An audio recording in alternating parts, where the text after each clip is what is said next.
Hello everyone, आज मैं आपके साथ एनवायरमेंटल सस्टेनेबिलिटी सब्जेक्ट जो जीटीयू में डिप्लोमा इंजीनियरिंग में सभी ब्रांचेस के लिए कॉमन है उसके एग्जाम प्रिपरेशन के बारे में बताऊंगी कि कौन से इंपॉर्टेंट क्वेश्चंस हैं सभी मॉड्यूल में से और आपको किस पे फोकस करना है। तो चलिए अब हम यूनिट 1 में देख लेते हैं। तो उसका 10% वेटेज है। उसके अंदर environmental sustainability, ecosystem and biodiversity के बारे में आपको जानना है। तो उसमें मोस्ट इंपॉर्टेंट क्वेश्चन जो आ सकता है वो सस्टेनेबिलिटी का कॉन्सेप्ट। उसके 3 बेसिक पिलर्स है। सस्टेनेबिलिटी का पहले तो मीनिंग ये होता है लॉन्ग लास्टिंग, लंबे समय तक चलने वाला, टकाऊपणु इन गुजराती। तीन चीज़ों का ध्यान रखना होता है अगर हमको लंबे समय तक इस पृथ्वी पे रहना है। तो फर्स्ट एनवायरनमेंट का ध्यान रखना, मतलब environmental aspect. Second social aspect, means लोगों के बीच हार्मनी बनी रहे। And third is economic aspect, तो वो monetary aspect means money related, सबका इकोनॉमिक ग्रोथ होना चाहिए। दूसरा जो इंपॉर्टेंट क्वेश्चन आ सकता है वो कंपोनेंट्स और स्ट्रक्चर ऑफ इकोसिस्टम। जब भी हम कंपोनेंट्स की बात करते हैं तो इकोसिस्टम में दो कंपोनेंट्स होते हैं, लिविंग एंड नॉन लिविंग। उनके बीच इंटरेक्शन से ही ये पूरा सिस्टम बनता है जिसे हम इकोसिस्टम बोलते हैं। सो इको वर्ड इज को रिलेटेड विथ एनवायरमेंट। तो लिविंग कंपोनेंट में हम producers means plants, then consumers में आएंगे primary consumer, secondary consumer, tertiary consumer. उसमें कार्निवोर, ओमनीवोर, ये सभी कंज्यूमर्स में आएंगे। एंड डीकम्पोजर, जो स्मॉल माइक्रो ऑर्गेनिजम्स होते हैं जो डीकम्पोज करते हैं dead bodies of different organism means dead organic matter. And next आएगा आपका functioning of ecosystem. So functioning में क्या है कि जब इंटरेक्शन करते हैं तो उसके थ्रू ट्रांसफर ऑफ फूड होता है, ट्रांसफर ऑफ एनर्जी होता है, ट्रांसफर ऑफ न्यूट्रिएंट होता है। सो फूड ट्रांसफर के लिए food chain and food webs होते हैं। न्यूट्रिएंट साइक्लिंग के लिए बायोजियो केमिकल साइक्लिंग होती है। एनर्जी फ्लो भी होता है फूड चेन के थ्रू। तो food chain and food web आप प्रिपेयर कर सकते हैं। So basically food chain linear होता है, मतलब एक लाइन में होता है कि पहले जैसे प्लांट्स है, देन हर्बीवोर्स, देन कार्निवोर्स, उसमें भी अलग अलग लेवल्स हो सकते हैं। जबकि फूड वेब वो बहुत ही कॉम्प्लेक्स होता है। तो food web are essential for the stability of ecosystem, क्योंकि उसमें बहुत सारे ऑप्शंस होते हैं। अभी बायोजियो केमिकल साइकिल ये डिफरेंट वर्ड्स का बना होता है। Bio means living, geo means earth, chemical means जिस कंपाउंड का साइक्लिंग हो रहा है, and cycle means to repeat. तो नेचर में बहुत सारे एलिमेंट्स हैं जो बार बार उसका साइक्लिंग होता रहता है। तो उसमें आपको दो साइकिल बहुत अच्छे से प्रिपेयर करने हैं, carbon cycle and nitrogen cycle. तो कोई भी साइकिल आता है तो सबसे पहले आपको ये जानना जरूरी है कि उसके सोर्सेज क्या है, कैसे वो नॉन लिविंग एनवायरनमेंट से लिविंग एनवायरनमेंट में आते हैं। तो जनरली सबसे पहले प्लांट्स उसको यूज़ करते हैं, उसके बाद वो एनिमल्स या ह्यूमन बींग में आते हैं, फिर जब उनका डेथ हो जाता है तब डीकम्पोजर के थ्रू लास्ट साइक्लिंग होता है। तो उसमें carbon cycle and nitrogen cycle में बहुत सारे स्टेप्स होते हैं, वो आपको अच्छे से प्रिपेयर करने हैं। देन बायोडाइवर्सिटी मीन्स जैव विविधता। पृथ्वी के ऊपर बहुत सारे फ्लोरा फोना, उनके different species and genetic forms available है। तो ये बहुत ही इम्पॉर्टेंट है। और उसके कंजर्वेशन स्ट्रेटजी में in situ and ex situ conservation strategy है। इस पर मैंने पूरा एक डिटेल्ड वीडियो बनाया है रिवीजन का, जो आप स्टडी कर सकते हैं। Second unit that is waste management and pollution control. ये बहुत ही इंपॉर्टेंट टॉपिक है क्योंकि इसका 25% का वेटेज है। तो सबसे पहले तो आपको पॉल्यूशन एंड पॉल्यूटेंट ये क्या होते हैं वो बेसिक चीज आना चाहिए। सो पॉल्यूशन में जब कोई भी सॉलिड, लिक्विड या गैसियस सब्सटेंस हमारे एनवायरनमेंट में, मतलब एनवायरनमेंट फिजिकली हम देखें तो उसका जो एयर, वाटर एंड लैंड, ये तीनों फिजिकल कंपोनेंट है, उसको वो उसके फिजिकल, केमिकल या बायोलॉजिकल कंपोनेंट में कुछ ऐसा एडवर्स इफेक्ट करता है जिसकी वजह से उसको हार्म हो सकता है, तो उसे पॉल्यूटेंट बोलते हैं। जब पॉल्यूटेंट प्रेजेंट होता है तो वो पॉल्यूशन बनता है। Then classification. So there are varieties of ways in which we can classify the pollutant.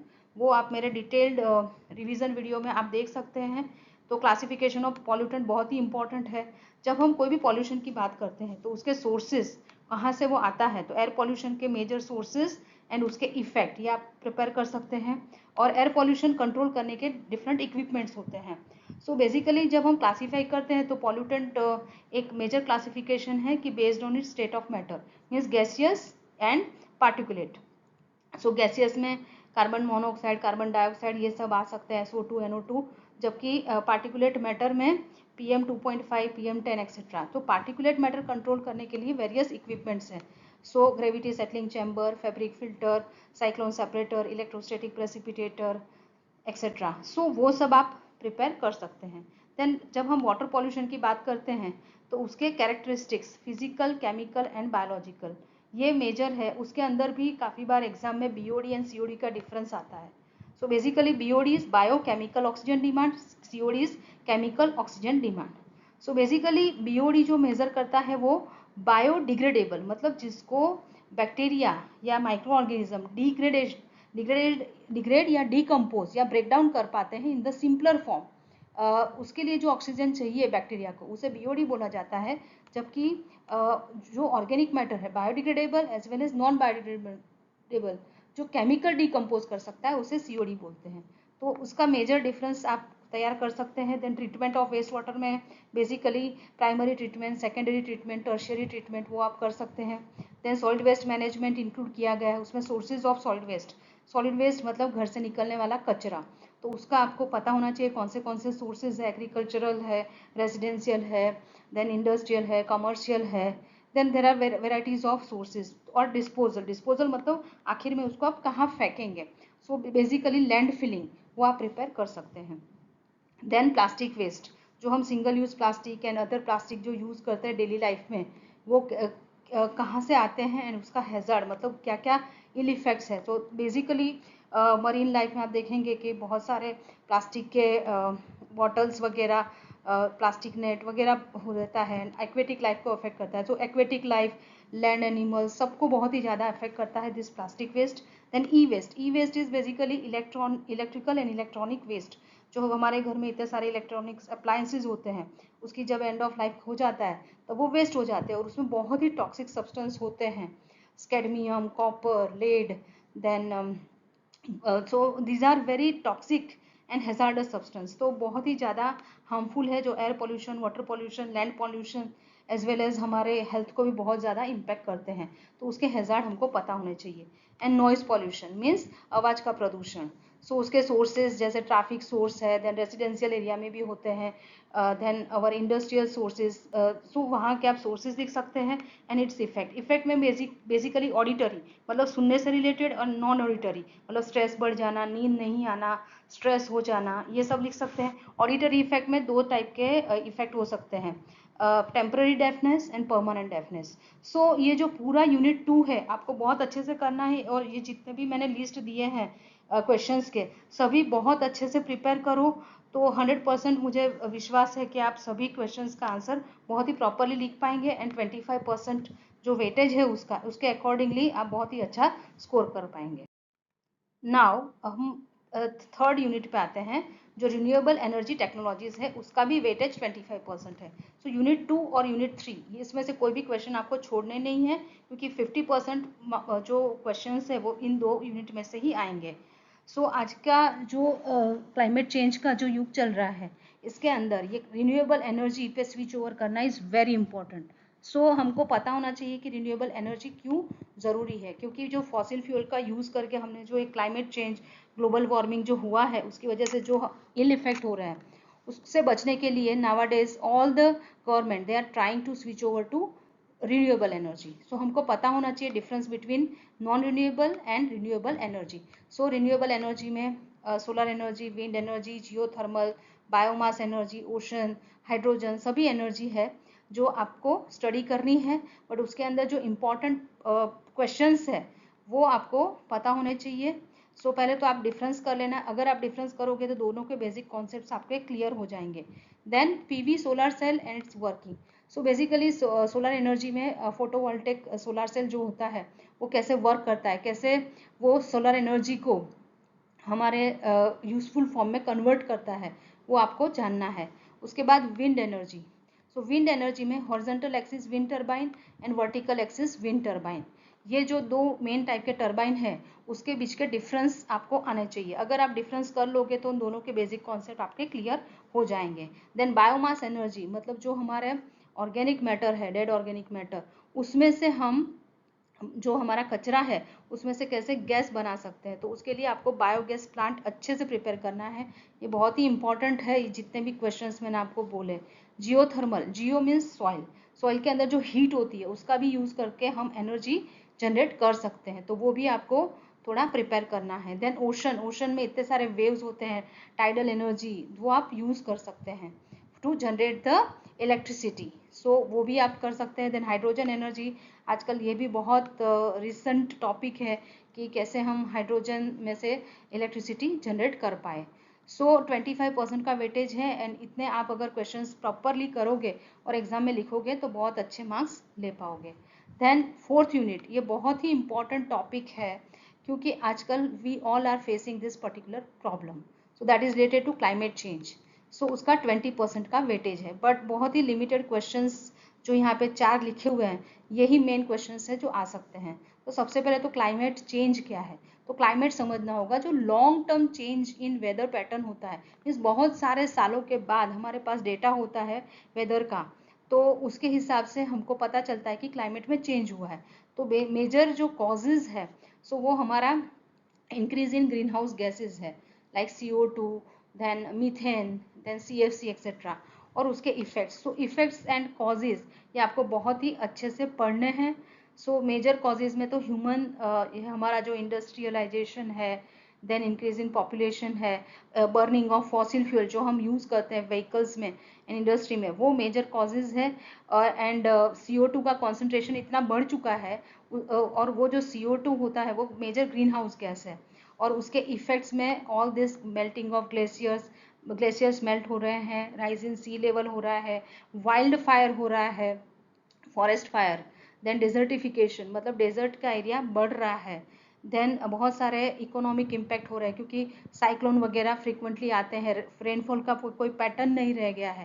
सो ये सभी इफेक्ट आपको प्रॉपरली लिखने हैं। Then green house effect and global warming. Basically green house effect आपको अच्छे से समझना इसलिए ज़रूरी है कि जब भी कोल्ड कंट्री होते हैं उसके अंदर कांच का घर बनाया जाता है जिसमें प्लांट्स ग्रो करते हैं। तो जब जो भी इनकमिंग सोलर रेडिएशन आता है वो शॉर्ट वेव्स होते हैं, शॉर्ट वेवलेंथ के, फिर वो जमीन में हीट एनर्जी प्रोड्यूस करते हैं जो इंफ्रारेड रेडिएशन होता है, और वो कांच उस इंफ्रारेड रेडिएशन को बाहर जाने नहीं देता, मतलब वो ट्रैप कर लेता है, तो उसे ग्रीन हाउस इफेक्ट बोला जाता है। तो ऐसी ही इफेक्ट हमारे जो एनवायरमेंट है उसके अंदर CO2, then methane, then CFC, nitrous oxide and water vapour कर रहे हैं। सो उसे हम ग्रीन हाउस गैसेस बोलते हैं। तो CO2 और जो भी ग्रीन हाउस गैसेस मैंने बोले वो सब आपको अच्छे से उसके सोर्सेज प्रिपेयर करने हैं और ग्रीन हाउस इफेक्ट को अच्छे से फिगर ड्रॉ करके समझाना है। एंड एज जो इंफ्रारेड रेडिएशन बाहर नहीं जा पाते और ये गैसेस उसको ट्रैप करते हैं, इसी वजह से हीट प्रोड्यूस हो रहा है, मतलब हमारा जो अर्थ है वो वार्म अप हो रहा है, मीन्स हीट ज़्यादा हो रही है, एवरेज टेम्परेचर ऑफ अर्थ बढ़ रहा है, इसी वजह से क्लाइमेट चेंज हो रहा है। सो ये दोनों कोरिलेटेड फॉर्मूला है। सो इफेक्ट्स में वही सब जो मेजर क्लाइमेट चेंज के जो इफेक्ट्स है वही सब आएंगे, increase in temperature, melting of glaciers, rising in sea level, forest fire, then बहुत सारे इकोसिस्टम का नाश हो रहा है, और इसके लिए जो मिटिगेशन स्ट्रेटेजीज आपको अपनानी है। सो बेसिकली सबसे बड़ा मिटिगेशन स्ट्रेटेजी तो रिन्यूएबल एनर्जी पे स्विच ओवर करना, देन एफॉरेस्टेशन, रिफॉरेस्टेशन करना, देन फॉसिल फ्यूल कंजम्पशन कम करना, ये सभी मेजर स्ट्रेटेजीज आप लिख सकते हैं। सो हमने अभी तक यूनिट 4 हम डिस्कस कर चुके हैं। Now will discuss last unit जो environmental policy and governance. Means government के पास ऐसे पावर्स हैं जिसके तहत वो रूल्स एंड रेगुलेशंस बना सकते हैं to protect our wild life, biodiversity, air, water etcetera. So वो 20% का वेटेज है। तो सबसे पहले वाइल्ड लाइफ प्रोटेक्शन एक्ट 1972, उसमें वाइल्ड लाइफ को कैसे प्रोटेक्ट कर सकते हैं, जो जंगल में एनिमल्स रहते हैं उनके लिए कैसे national park, sanctuaries, endanger species को कैसे बचाना, उसके प्रोविजंस एक्सेट्रा लिखे हुए हैं। देन एनवायरनमेंट प्रोटेक्ट करने के लिए 3 एक्ट है, water act 1974, air act 1981 and environmental protection act 1986। अभी तीनों में जो कॉमन चीज है वो ये है कि according to this act the provision of central pollution control board and state pollution control board, जो बोर्ड्स हैं उनको पावर दिए गए हैं कि वो स्टैंडर्ड्स बनाए, मतलब पानी की क्वालिटी कैसी होनी चाहिए, जो फिजिकल, केमिकल, बायोलॉजिकल पैरामीटर्स हैं उनके सब रेंजेस उनको देने होते हैं for the air, for the water and overall environment. And उसके अकॉर्डिंगली सभी इंडस्ट्री को उसको फॉलो करना होता है। अगर वो उसको फॉलो नहीं करते हैं और एयर पॉल्यूशन या वाटर पॉल्यूशन या ओवरऑल एनवायरमेंटल पॉल्यूशन करते हैं तो उनको पेनल्टीज एंड सजा भी हो सकती है। वो कौन से लेवल तक उन्होंने वायलेट किया है एक्ट को, वो होता है। तो main provision of under the provision of water act, water को क्वालिटी कैसे बचाएं, एयर एक्ट एयर क्वालिटी कैसे प्रिजर्व करें, एंड एनवायरमेंटल प्रोटेक्शन एक्ट जो अम्ब्रेला एक्ट बोला जाता है, क्योंकि उसमें ओवरऑल एनवायरमेंट की जो हमारी क्वालिटी है उसको हम बचाने का ट्राई करते हैं by the provisions provided in the act. तो ये तीनों एक्ट जो है वो एयर वाटर एंड एनवायरमेंट को ओवरऑल प्रिजर्व एंड प्रोटेक्ट करने के लिए एक्ट बने हुए हैं।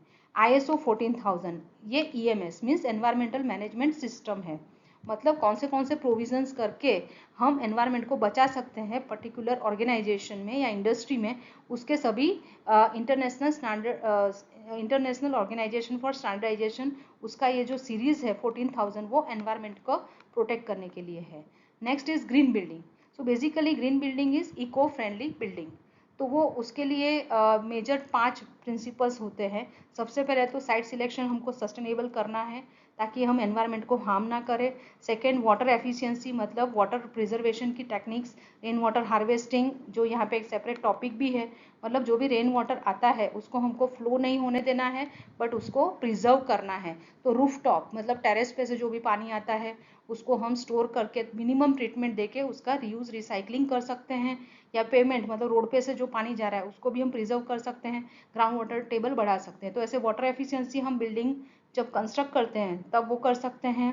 थर्ड प्रिंसिपल है एनर्जी एफिशिएंसी, तो हम रिन्यूएबल एनर्जी रिसोर्स का यूज कर सकते हैं in our building. Then fourth is material efficiency, मतलब जो भी हम मटेरियल यूज करते हैं वो इको फ्रेंडली मटेरियल होने चाहिए, सस्टेनेबल मटेरियल होने चाहिए। एंड द लास्ट इज जो भी उस घर में या फिर बिल्डिंग में रहते हैं वो लोगों का हेल्थ और एनवायरनमेंट अंदर का वो प्रॉपर होना चाहिए। So it is related to wellbeing of the persons living inside the house, environmental quality. तो ये 5 बेसिक प्रिंसिपल्स पे से ग्रीन बिल्डिंग बनती है।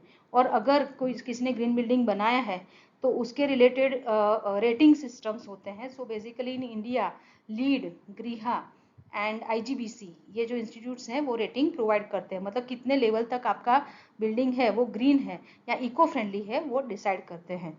सो वो आप देख सकते हैं। इसका भी मैंने सभी वीडियोस मेरे चैनल पर डाले ही हुए हैं, आप उसको देख सकते हैं। देन 5R का प्रिंसिपल दैट इज रिफ्यूज, मतलब ना बोलो, हमको जितना हो सके उतना कम यूज करना है। रिड्यूस मतलब कम utilization of source resources. Reuse मतलब एक ही चीज को बार बार यूज करो। रीपर्पज मतलब उसको कुछ क्रिएटिविटी लगा के उसको डिफरेंट फॉर्म में यूज करो कोई भी चीज को ताकि वो वेस्ट ना हो। एंड लास्ट इज रिसाइकल, मतलब इसको कुछ प्रोसेस अप्लाई करके, जैसे प्लास्टिक वेस्ट आपने फेंक दिया तो उसी प्लास्टिक को हमको रिसाइकल करके दूसरे फॉर्म में हम यूज कर सकते हैं। तो 5R का principle for the protection of environment and for the waste management. तो बेसिकली वेस्ट मैनेजमेंट का प्रिंसिपल है। सो ऐसे अगर आपने मैंने जैसे बताया आपको सभी प्रॉपरली प्रिपेयर करोगे आप क्वेश्चन के आंसर, और ब्रीफली मैंने सब डिस्कस भी किया है, और पांचों के पांचों यूनिट का फुल वीडियो मेरी यूट्यूब चैनल पे अवेलेबल है, वो आप देख सकते हैं फॉर डिटेल। सो अभी थोड़े टिप्स मैं आपको बता देती हूँ अगर आपको अच्छे मार्क्स स्कोर करने हैं ईएस एग्जाम में। तो सबसे पहले तो फुल सिलेबस आप देखो, उसका वेटेज देखो जो मैंने ऑलरेडी डिस्कस कर चुकी हूँ। तो आपका जो सेकेंड यूनिट पॉल्यूशन वाला एंड थर्ड यूनिट जो रिन्यूएबल एनर्जी रिसोर्स वाला है वो 50% वेटेज है दोनों का, तो वो आपको मिस नहीं करना है क्योंकि 50% क्वेश्चन उसी में से आएंगे। देन फोकस ऑन की कॉन्सेप्ट, जो भी मैंने कॉन्सेप्ट समझाए हैं तो उसको ही आपको ध्यान में रखते हुए प्रॉपरली आपको जो भी आंसर लिखते हैं उसको प्रॉपरली स्ट्रक्चर करना है। मतलब पहले इंट्रोडक्शन देंगे, फिर उसके बारे में जैसे suppose air pollution, noise pollution आया तो सोर्सेज उसके कहाँ कहाँ से आ सकते हैं, इफेक्ट्स मतलब क्या क्या इफेक्ट हो सकता है, एंड सॉल्यूशन मीन्स क्या क्या हम कर सकते हैं टू कंट्रोल। तो ऐसे कोई भी अगर क्वेश्चन है तो उसका एक स्ट्रक्चर होता है। तो क्लियर कट आपको इंट्रोडक्शन देना है उसके बारे में, बॉडी मतलब उसका जो मेन क्रक्स हो वो उसके इन बिटवीन लिखना है, एंड लास्ट कंक्लूजन। कंक्लूजन का मतलब कि लास्ट में आपने क्या उससे डिराइव किया वो चीज आप लिख सकते हैं। Next is diagram and flow chart to explain the concept. जैसे ग्रीन हाउस इफेक्ट है तो आपको ग्रीन हाउस इफेक्ट का फिगर बनाना होगा, बायोगैस प्लांट है, then horizontal axis, vertical axis, wind turbine. So बहुत सारे जो क्वेश्चन है उसके आंसर में आपको डायग्राम, फ्लो चार्ट वगैरह बनाने होंगे। देन प्रीवियस ईयर्स के क्वेश्चन पेपर आप रिफर कर सकते हैं, एंड आप देखोगे कि मोस्ट ऑफ द क्वेश्चंस जो मैंने अभी यहाँ पे डिस्कस किए वो ही होंगे। सो वो आपका रिवीजन हो गया है। Then revise using short note and mind map.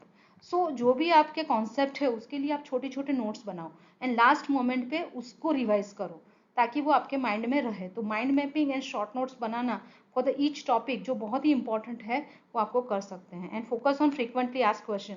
Already मैंने आपको फ्रीक्वेंटली आस्क्ड क्वेश्चंस का लिस्ट दे दिया है, सो आप उसको प्रिपेयर करें अच्छे से। देन राइट नीटली, बहुत अच्छे से लिखना है, पॉइंट टू वाइज लिखना है। कोई भी क्वेश्चन है उसका आंसर अगर आप पॉइंट वाइज लिखोगे, एकदम क्लीन वे में लिखोगे, चेक चाक नहीं करोगे, तो आपका इंप्रेशन अच्छा होगा। एंड जो भी की पॉइंट्स आते हैं उसको अंडरलाइन करो। आप देखोगे कि मेरा जो भी लेक्चर्स होते हैं उसके अंदर कुछ बोल्ड बना होता है, कुछ अंडरलाइन किया होता है, कुछ अलग। तो आपके जो भी आंसर है उसके जो की पॉइंट्स होते हैं उसको आप अंडरलाइन कर सकते हैं। जो भी एग्जामिनर हैं उनकी ध्यान उसके ऊपर जाए। एंड सबसे इम्पॉर्टेंट चीज, स्टे काम, शांत रहो, कॉन्फिडेंट रहो and well rested before the exam. Exam के अगले दिन 2-2, 3-3, 4-4, 5-5 बजे तक नहीं पढ़ना है। आपको थ्रू आउट मेहनत करनी होगी, ऐसा मैं मान लेती हूँ। और ऐसे ही आपको प्रिपेयर करके अच्छे से आराम करके, और जब भी पेपर आता है अच्छे से उसको देखो, समझो एंड लिखो एंड विथ फुल कॉन्फिडेंस। सो मेरा ये प्लेलिस्ट भी बना हुआ है एनवायरमेंटल सस्टेनेबिलिटी सब्जेक्ट का मेरी यूट्यूब चैनल पे, जो आप जाके पूरा रिफर कर सकते हैं for the detail of all these lectures, जो मैंने लेक्चर के क्वेश्चंस जो मैंने अभी बताए हैं। And also you can subscribe my channel. मेरी चैनल का नाम है इंजीनियरिंग विथ माइंडफुलनेस। माइंडफुलनेस इसलिए रखा हुआ है क्योंकि मैं yoga, then meditation, motivational video and spiritual videos भी उस पर रेगुलरली डालती रहती हूँ। सो इंजीनियरिंग तो आप कर लोगे, लेकिन एक अच्छे इंसान बनना भी इतना ही ज़रूरी है, या तो मैं बोलूँ उससे भी ज़्यादा ज़रूरी है। सो इसीलिए अगर आपको ये जो भी मैंने लेक्चर लिया वो यूज़फुल हुआ तो प्लीज़ लाइक करें, share with the other students also and subscribe my channel today, क्योंकि लाइफ लॉन्ग लर्निंग के लिए आपको ये माइंडफुलनेस जो है वो तो काम लगेगा ही। So all the best for your exam, keep calm and do your best, and I hope that आप सभी बहुत ही अच्छे मार्क्स लेके आओगे एंड कोई भी ऐसा नहीं होगा जो फेल होगा ईएस के एग्जाम में। So all the best, thank you very much, bye bye.